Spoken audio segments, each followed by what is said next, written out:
Hello दोस्तों, स्वागत है आपका आपके YouTube चैनल सब सीखो पर। यहाँ आप अपने इंटरेस्ट का 1 by 1 सब सीखेंगे with clear concept and full detail. पिछले कक्षा में हमने मौलिक अधिकार के फंडामेंटल्स को देखा था और कुछ क्वेश्चन नंबर 11 तक, जो कि प्रीवियस ईयर में आए हुए क्वेश्चंस थे, डिफरेंट एग्जाम्स में पूछे गए थे, खास करके एसएससी के एग्ज़ाम्स में। रेलवे के लिए भी उतना ही इम्पोर्टेंट है, क्योंकि इन कलेक्शंस में से 50% क्वेश्चंस रेलवे के एग्ज़ाम में पूछे गए हैं। तो इन सारे कलेक्शन को हम एक जगह इकट्ठा करके डिस्कस करने जा रहे हैं। बचे हुए क्वेश्चन नंबर 12 से हम शुरू करने जा रहे हैं और आज हम सारे क्वेश्चन को पूरे डिटेल्ड एनालिसिस के साथ में, फंडामेंटल्स के साथ में समझते हुए आगे बढ़ेंगे और सारे क्वेश्चंस को अच्छे तरीके से आत्मसात करेंगे। तो चलिए चलते हैं क्वेश्चन नंबर 12 की ओर। आप अपनी स्क्रीन पे देख पा सकते हैं।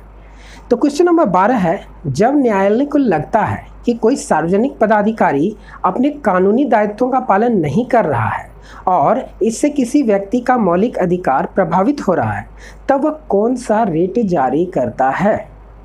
जब न्यायालय को लगता है कि भाई कोई पदाधिकारी अपने दायित्व का, अपने कर्तव्य का पालन नहीं कर रहा है, तो वह उसे परमादेश जारी करता है। आदेश नहीं, परमादेश, क्योंकि वो उच्च न्यायालय या सर्वोच्च न्यायालय है और उसे उसके कर्तव्य की याद दिलाता है और उसे परमादेश जारी कर अपने कर्तव्य का निर्वाह करने का आदेश जारी करता है।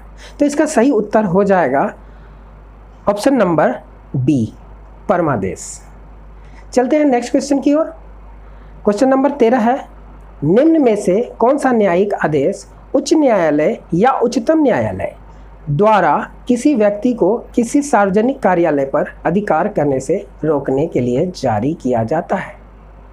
ये रिट जारी किए जाते हैं को वारंटो के तहत। को वारंटो यानी अधिकार परीक्षा। न्यायालय पूछता है कि आप किस अधिकार से इस पद पर बने हुए हैं, और अगर न्यायोचित या उचित उत्तर नहीं मिलता है तो न्यायालय तुरंत आदेश जारी करता है, रिट जारी करता है कि आप अपने पद से हट जाएं। तो इसका सही उत्तर हो जाएगा अधिकार परीक्षा, को वारंटो। ऑप्शन नंबर डी इसका सही उत्तर है। नेक्स्ट क्वेश्चन है क्वेश्चन नंबर 14, निम्न में से कौन सा जोड़ा अनुकूल नहीं है। मैच करना है, सही है या गलत। ए, अनुच्छेद 14 विधि के अनुसार समानता, बिल्कुल सही। अनुच्छेद 14 से 18 के अंतर्गत हम समता के अधिकार को देखते हैं, समानता के अधिकार को देखते हैं। तो अनुच्छेद 14 में विधि के समक्ष सबको समान माना गया है, तो ऑप्शन नंबर ए बिल्कुल सही उत्तर है। दूसरा यानी बी, अनुच्छेद 16 समान अवसर। 14 से 18 के अंतर्गत ही समानता के अधिकार में यह आता है। अनुच्छेद 16 कहता है कि सबको समान अवसर मिलेगा सरकारी नौकरी में या फिर कहें लोक नियोजन में। तो ऑप्शन नंबर बी समान अवसर बिल्कुल सही उत्तर है। सी को देखते हैं। अनुच्छेद 17 उपाधियों का समापन। अनुच्छेद 17 अस्पृश्यता का अंत करता है। उपाधियों का समापन अनुच्छेद 18 में वर्णित है। तो इसका सही उत्तर अनुच्छेद सी हो जाएगा। अब आप कहेंगे कि अनुच्छेद 18 में जो लिखा हुआ है कि सैनिक उपाधियों की अनुमति दी गई है, फिर वो उपाधियों का समापन भी देगा और अनुमति भी देगा, वो कैसे संभव है। तो जी हाँ, अनुच्छेद 18 में उपाधियों का, तमाम उपाधियों का समापन कर दिया गया है। अब कोई भी व्यक्ति केवल सैन्य क्षेत्र में या शैक्षणिक क्षेत्र में उपाधि धारण कर सकता है। शैक्षणिक क्षेत्र में अगर कोई पीएचडी कर लेता है तो डॉक्टर की उपाधि मिल जाती है, प्रोफेसर कहलाते हैं, रीडर कहलाते हैं। उसी तरह सैन्य क्षेत्र में कर्नल, मेजर, मार्शल इत्यादि उपाधियां दी गई हैं, लेकिन अन्य क्षेत्रों में इसे समाप्त कर दिया गया है। इसलिए यहाँ पर सैनिक उपाधियों की अनुमति सही है, साथ ही उपाधियों का समापन ये भी सही है, 18 में वर्णित है। यहाँ तक कि अगर कोई किसी व्यक्ति को विदेश में कोई उपाधि दी जाती है तो वो भी आप नहीं ले सकते हैं बिना राष्ट्रपति की अनुमति के। तो ठीक है, चलते हैं नेक्स्ट क्वेश्चन 15 की ओर। संविधान के किस मौलिक अधिकार में कहा गया है कि सभी लोगों को देश का कानून बराबर सुरक्षा प्रदान करेगा। बराबर सुरक्षा प्रदान करेगा, समानता का अधिकार ही सबको समान अवसर प्रदान करेगा, समान अवसर और समान सुरक्षा प्रदान करेगा। क्योंकि यहाँ बराबर आया, देश का कानून बराबर सुरक्षा प्रदान करेगा। बराबर मीन्स सब इक्वल है, सब समान है। तो क्वेश्चन से ही पता चलता है कि यह समानता का जो अधिकार है इसके अंतर्गत ऐसा कहा जा सकता है। तो ऑप्शन नंबर ए, समानता का अधिकार, इसका सही उत्तर है। चलते हैं नेक्स्ट क्वेश्चन। क्वेश्चन नंबर 16 है, भारतीय संविधान के अनुसार जीवन का अधिकार क्या है? एक राजनीतिक अधिकार है, मौलिक अधिकार है, आर्थिक अधिकार है या धार्मिक अधिकार है? जीवन का अधिकार, जीवन का अधिकार मौलिक अधिकार है। हर व्यक्ति को जीने का अधिकार दिया गया है हमारे संविधान में, वो भी मौलिक अधिकार के तहत। अनुच्छेद 21 के तहत, अनुच्छेद 21 के तहत सबको जीवन का अधिकार दिया गया। हर एक व्यक्ति को जीने का पूरा हक है अगर वह उचित तरीके से जी रहा है। चलते हैं नेक्स्ट क्वेश्चन की ओर। अभिव्यक्ति की स्वतंत्रता किस मौलिक अधिकार के अंतर्गत आती है? अभिव्यक्ति, अभिव्यक्ति मीन्स वह अपने भाव को, अपने विचार को किसी के सामने व्यक्त करना। तो ऐसी अभिव्यक्ति की स्वतंत्रता तो केवल धर्मनिरपेक्ष और ऐसे देश में मिलेगा जो कि लोकतांत्रिक है। हम अपने भाव को बिल्कुल खुले मन से व्यक्त कर सकते हैं, किसी को बुरा लगे या अच्छा। ये देश है जहां आप अपनी अभिव्यक्ति किसी भी माध्यम से पेश कर सकते हैं, चाहे लिखकर। अभिव्यक्ति मतलब आप मान लीजिए सरकार के खिलाफ आप असंतुष्ट हैं, तो आपको स्वतंत्र हैं उनके खिलाफ बोलने के लिए। आप मुंह से बोलिए, आप लिख के प्रस्तुत कीजिए, आप चित्र बना के प्रस्तुत कर सकते हैं, आप चाहें तो नाटक के माध्यम से प्रस्तुत कर सकते हैं। इसे कहते हैं अभिव्यक्ति। तो अभिव्यक्ति की स्वतंत्रता एक मौलिक अधिकार है जो कि अनुच्छेद 19 के अंतर्गत, 19 क के अंतर्गत वर्णित है। इसी में प्रेस की स्वतंत्रता भी आ जाती है क्योंकि उसकी भी अभिव्यक्ति लिखित माध्यम से होती है। तो कभी कभी पूछा जाता है कि प्रेस की स्वतंत्रता किस अनुच्छेद में वर्णित है? तो सही उत्तर है अनुच्छेद 19। तो इसका सही ऑप्शन हो जाएगा अभिव्यक्ति की स्वतंत्रता, स्वतंत्रता का अधिकार। यहाँ पे ऑप्शन अनुच्छेद नहीं पूछा गया, ऑप्शन पूछा गया है कि कौन सा अधिकार है। समानता का है, स्वतंत्रता का है, सांस्कृतिक है, संवैधानिक है। तो बिल्कुल बी नंबर आंसर इसका सही होगा, स्वतंत्रता का अधिकार। स्वतंत्रता का अधिकार जैसा आप जानते हैं 19 से 22 तक में वर्णन है इसका। तो अभिव्यक्ति की अभिव्यक्ति की स्वतंत्रता जो है स्वतंत्रता का अधिकार है। नेक्स्ट क्वेश्चन, क्वेश्चन नंबर 18 है, किस मौलिक अधिकार के तहत मानव व्यापार निषेध है? मानव का व्यापार करना, इंसान का व्यापार, बिजनेस। भाई ये तो उसी में होगा कि किसी भी व्यक्ति का शोषण ना हो। तो शोषण का अधिकार, शोषण के खिलाफ जो है अधिकार जो बनाया गया है, तो शोषण के विरुद्ध अधिकार जो है यही इसका सही उत्तर हो जाएगा। ऑप्शन नंबर बी, किसी भी व्यक्ति का शोषण नहीं किया जा सकता है बलपूर्वक और इलीगल तरीके से, यह अपराध माना गया है। तो मानव व्यापार निषेध है ऑप्शन नंबर बी, शोषण के विरुद्ध अधिकार के तहत। नेक्स्ट क्वेश्चन देखेंगे हम, क्वेश्चन नंबर 19, संविधान के किस संशोधन द्वारा संपत्ति का अधिकार अब मौलिक अधिकार न होकर विधिक अधिकार बना दिया गया? इसे हमने पिछले कक्षा में डिटेल से डिस्कस किया था। संपत्ति का अधिकार पहले अनुच्छेद 31 के तहत मौलिक अधिकार हुआ करता था, लेकिन 1978 में 44वें संशोधन के बाद इसे अब विधिक अधिकार बना दिया गया है और अब ये अनुच्छेद 300 क के अंतर्गत वर्णित है। तो अब संपत्ति का अधिकार मौलिक अधिकार ना होकर एक विधिक अधिकार यानी कि कानूनी अधिकार बन गया है। तो इसका सही उत्तर हो जाएगा 44वां संशोधन यानी ऑप्शन नंबर सी। चलते हैं नेक्स्ट क्वेश्चन की ओर। नेक्स्ट क्वेश्चन है क्वेश्चन नंबर 20, संपत्ति के अधिकार को मौलिक अधिकारों की सूची से किसके शासनकाल में हटाया गया? संपत्ति का अधिकार ऑप्शन है इंदिरा गांधी, मोरारजी देसाई, नरसिम्हा राव, अटल बिहारी वाजपेयी। तो इसका सही उत्तर हो जाएगा मोरारजी देसाई जी के शासनकाल में इसे हटाया गया था। जनता पार्टी की सरकार थी उनके समय में और 1978 ईस्वी में इस संपत्ति के अधिकार को चेंज करके विधिक अधिकार बना दिया गया था। नेक्स्ट क्वेश्चन है 21, भारतीय संविधान के किस अनुच्छेद को डॉक्टर अंबेडकर ने भारतीय संविधान का हृदय और आत्मा कहा है? डॉक्टर अंबेडकर ने। तो मैं आपको बता दूं, वैसे तो संविधान की आत्मा किसे कहा जाता है? अगर ऐसा प्रश्न आए और ऑप्शन में प्रियम्बल हो, प्रस्तावना हो, तो उसका सही उत्तर प्रस्तावना होगा। लेकिन यहाँ अंबेडकर जी की बात हो रही है कि अंबेडकर जी ने संविधान की आत्मा किसे माना है। तो अंबेडकर जी ने संविधान की आत्मा अनुच्छेद 32 को माना है।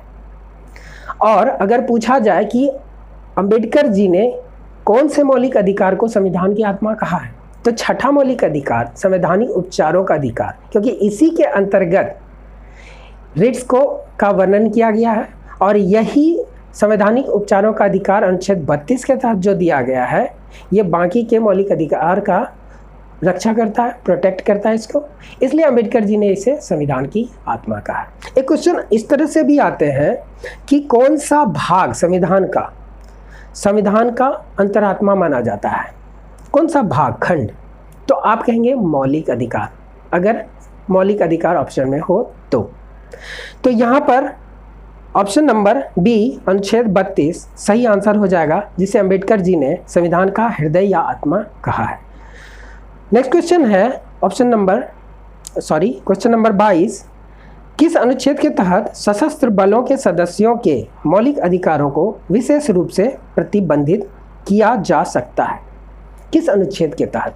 सशस्त्र बलों को सारे मौलिक अधिकार नहीं दिए गए हैं और कुछ विशेष व्यक्ति, बड़े अधिकारों वाले व्यक्ति जैसे प्रधानमंत्री, विदेश मंत्री, राष्ट्रपति, इन्हें अनुच्छेद 33 के तहत मौलिक अधिकारों के मामले में कुछ प्रतिबंधित किया गया है।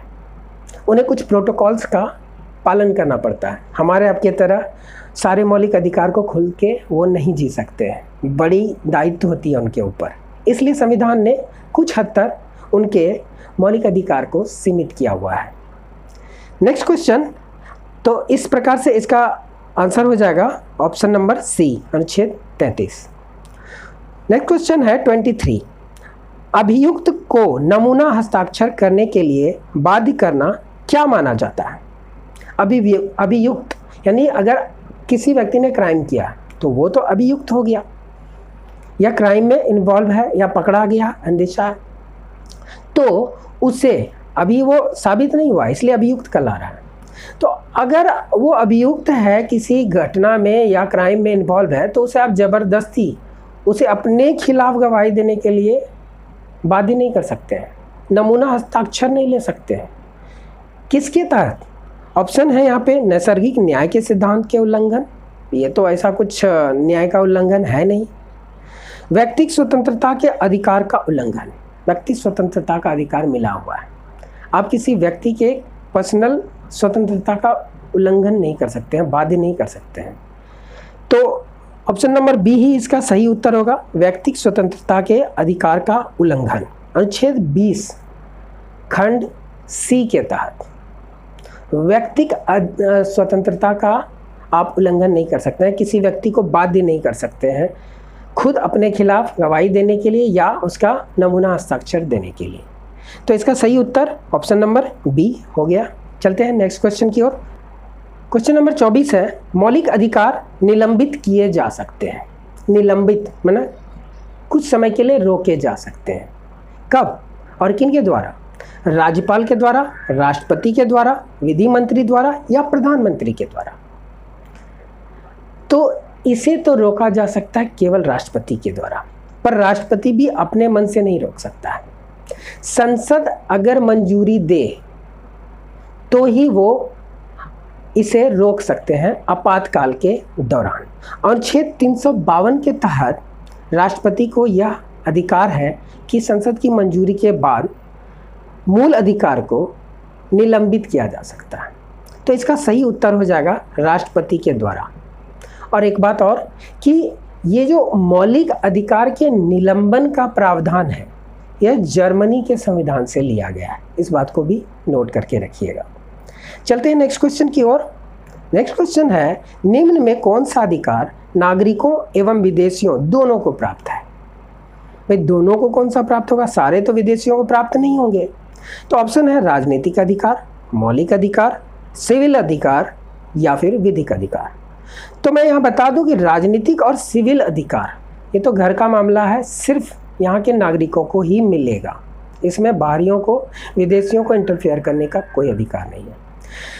नेक्स्ट बचा मौलिक अधिकार और विधिक अधिकार। तो मौलिक अधिकार विदेशियों को भी मिला हुआ है, उसे भी स्वतंत्रता से जीने का अधिकार है, समानता का अधिकार है, धार्मिक अधिकार है, पर सारे मौलिक अधिकार उन्हें नहीं दिए गए हैं। तो ये वाला ऑप्शन भी गलत हो जाएगा, दोनों को प्राप्त है ऐसा पूछा गया है। लास्ट में विधिक अधिकार यानी कानूनी अधिकार, ये भाई दोनों को प्राप्त है, विदेशियों को भी और हमारे देश के नागरिकों को भी। तो इसका सही उत्तर हो जाएगा option number D. Next question है 26, निम्न में कौन सा मूल अधिकार केवल भारत के नागरिकों को प्राप्त है? ऑप्शन जीवन और स्वतंत्रता का अधिकार केवल भारत के नागरिकों को है, विदेशियों को भी है। धर्म की स्वतंत्रता का अधिकार बाहरी लोगों को भी है, विदेशी आएंगे थोड़े ना हिंदू बन जाएंगे या यहाँ मुस्लिम हो जाएंगे। नेक्स्ट है समानता का अधिकार, केवल भारतीयों को है क्या? नहीं, समानता का अधिकार बाहरी लोगों को भी है, समान ट्रीटमेंट मिलता है। नेक्स्ट में है अभिव्यक्ति का अधिकार। जी हाँ, अभिव्यक्ति का अधिकार जो कि अनुच्छेद 19 में वर्णित है, यह सिर्फ और सिर्फ भारतीयों को ही दिया गया है हमारे संविधान में। तो इसका सही उत्तर हो जाएगा ऑप्शन नंबर डी। अपनी बातों को, अपनी अभिव्यक्ति को जाहिर कर सकते हैं, यह अधिकार सिर्फ आपको है, विदेशियों को नहीं। नेक्स्ट क्वेश्चन, क्वेश्चन नंबर 27, किसी धर्म विशेष के संवर्धन के लिए करों के भुगतान की अनिवार्यता से मुक्ति की गारंटी दी गई है? कौन से अनुच्छेद के तहत? अनुच्छेद 25 द्वारा, अनुच्छेद 26 द्वारा, अनुच्छेद 27 द्वारा या अनुच्छेद 28 के द्वारा? तो इसका सही उत्तर होगा अनुच्छेद 27 के द्वारा। अब क्वेश्चन को समझ लें कि धर्म विशेष के संवर्धन के लिए हर एक धर्म के लोगों को यह अधिकार है कि अपने धर्म का प्रचार करें, संवर्धन कर सकें। तो इसके लिए सरकार को टैक्स देने की ज़रूरत नहीं है। इस अनुच्छेद ऑप्शन नंबर सी, अनुच्छेद 27 के द्वारा उन्हें टैक्स देने की कोई ज़रूरत नहीं है, मुक्त किया गया है। नेक्स्ट क्वेश्चन है क्वेश्चन नंबर 28, अल्पसंख्यकों के हितों की सुरक्षा पर किस अनुच्छेद में विचार किया गया? अल्पसंख्यक बौद्ध, जैन, सिख, मुस्लिम आदि हमारे देश में अल्पसंख्यक हैं। इनके हितों की सुरक्षा, इन्हें किसी तरह की परेशानी ना हो अल्पसंख्यक होने की वजह से। जो काफ़ी कम है उन्हें तो और भी हो सकती है। कुछ क्रिश्चियन, कुछ अंग्रेज भी यहाँ रह करके इंडो इंग्लिश बन चुके हैं, तो अल्पसंख्यक हो गए। तो उनके हितों की सुरक्षा जो है किस अनुच्छेद के तहत किया गया है? अनुच्छेद 14, अनुच्छेद 19, अनुच्छेद 29 या फिर अनुच्छेद 32? तो ये अनुच्छेद 29 के खंड क और ख के तहत अल्पसंख्यक वर्ग के हितों की रक्षा की गई है। ठीक है, तो चलते हैं अब नेक्स्ट क्वेश्चन की ओर। नेक्स्ट क्वेश्चन है 29, भारतीय संविधान का कौन सा अनुच्छेद अस्पृश्यता का उन्मूलन करती है? हमने पहले भी पढ़ा है, बार बार पढ़ा है। अनुच्छेद 17 अस्पृश्यता का अंत करती है। कानून बना दिया गया था अस्पृश्यता अपराध अधिनियम 1955। इसके तहत अस्पृश्यता को अपराध माना गया और इसके तहत अस्पृश्यता का उन्मूलन किया गया। अस्पृश्यता क्या है? अस्पर्श। हम पहले अछूतों की बात होती थी कि भाई अछूत को छू नहीं सकते। अछूत मतलब पुराने ज़माने में SC ST को कहा जाता था। अब भी कुछ लोग कहते हैं, छोटी मानसिकता के लोग। अब तो बराबरी का अधिकार है, सबको जीने का अधिकार है और उसी को अनटचेबिलिटी कहते हैं। टच नहीं होना है भाई, छूत जाएंगे, बड़े जाति के हैं वगैरह वगैरह।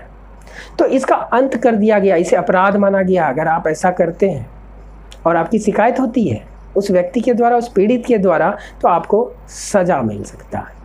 तो अनुच्छेद 17 के तहत अस्पृश्यता यानी अनटचेबिलिटी का अंत कर दिया गया। ऑप्शन नंबर डी इसका सही उत्तर है। नेक्स्ट क्वेश्चन है क्वेश्चन नंबर 30, निम्न में से कौन सा मूल अधिकार नहीं है? शिक्षा का अधिकार है भाई, इसके बारे में बता दूं, शिक्षा के अधिकार को 2002 में जोड़ा गया संविधान के मौलिक अधिकार में 86वां संशोधन के द्वारा। 2002 से पहले शिक्षा का अधिकार मौलिक अधिकार नहीं था।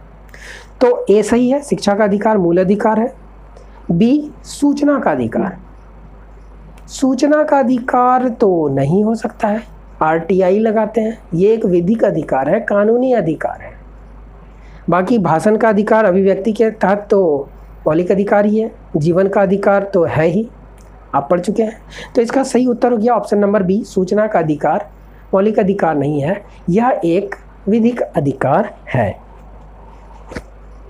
मत यानी कि वोटिंग राइट, वोट डालने का अधिकार, मत देने का अधिकार किस कोटि से संबंधित है? वोट डालने का अधिकार किस कोटि में आता है भाई? क्या ये मानवाधिकार है? मानवाधिकार होता तो जितना भी मानव है बाहर भीतर सब के आके वोट डाल देते ना, ये मानवाधिकार नहीं है।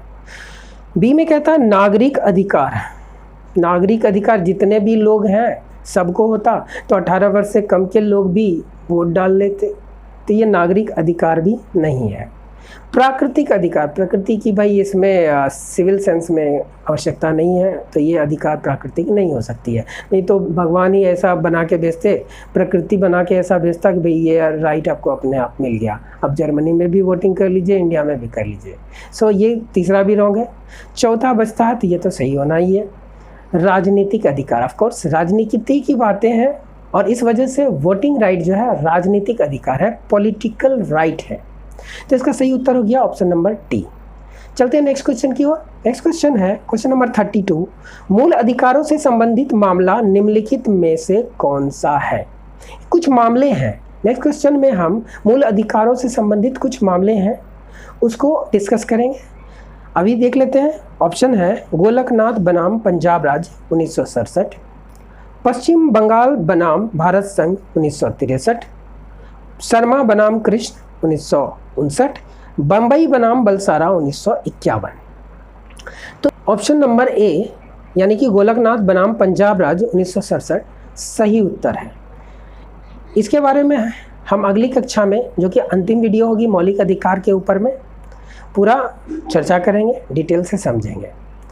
आइए चलते हैं नेक्स्ट क्वेश्चन की ओर। क्वेश्चन नंबर 33, मौलिक अधिकारों के निलंबन का सिद्धांत भारतीय संविधान में किस देश के संविधान से लिया गया है? पहले ही इसकी चर्चा कर चुका हूं, यह जर्मनी के संविधान से लिया गया है। तो आज की लेक्चर यहीं समाप्त करते हैं। आशा करता हूं आज का लेक्चर आपको पसंद आया होगा। अगले क्वेश्चन में हम संविधान से संबंधित मौलिक अधिकार से संबंधित जितने भी बचे हुए पार्ट्स हैं, मौलिक अधिकार हैं और रिट्स हैं, एक बार फिर से 14 से लेकर के 32 तक सारे अनुच्छेद को एक एक करके चर्चा करेंगे। अब तक हमने जो अनुच्छेद पढ़ा था डायरेक्ट पढ़ लिया था भाई, समता का अधिकार 14 से 18, तो 14 से 18 के बीच में 14, 15, 16, 17, 18 आते हैं। 5 अनुच्छेद में अलग अलग बातें हैं। क्वेश्चन ऐसे आता है कि फला अनुच्छेद से क्या आता है, वहाँ तो मिस हो जाएंगे।